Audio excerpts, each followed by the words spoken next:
রাজধানী খিলক্ষেতে পথসভায় হামলা হয়। বিএনপি স্থানীয় এক নেতার নেতৃত্বে দাবি এনসিপির প্রার্থী আরিফুল ইসলাম আদিবের। এরই মধ্যে ওই নেতাকে কারণ দর্শানোর নোটিশ দিয়েছে দল। এছাড়া ঢাকা 18 আসনে বিএনপির প্রার্থী জানিয়েছেন, অভিযোগের প্রমাণ পেলে সাংগঠনিক ব্যবস্থা নেওয়া হবে।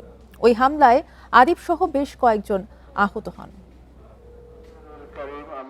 এই পথসভা 11 দলীয় জোটের সদস্য এনসিপির ঢাকা 18 আসনের প্রার্থী আরিফুল ইসলাম আদিবের। সোমবার সকালে খিলক্ষেতের ডুমিনি বাজার এলাকায় প্রচারণা চালান তিনি।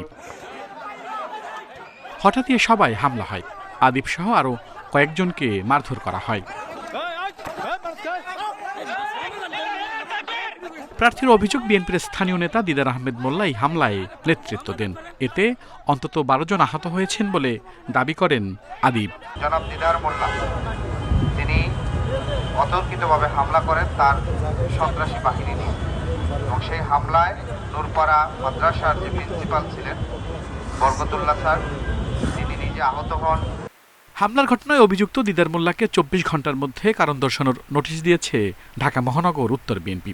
এই আসনে বিএনপির প্রার্থী এসএম জাহাঙ্গীর হোসেন দাবি করেন, রাজনৈতিক সহাবস্থানে বিশ্বাসী তিনি।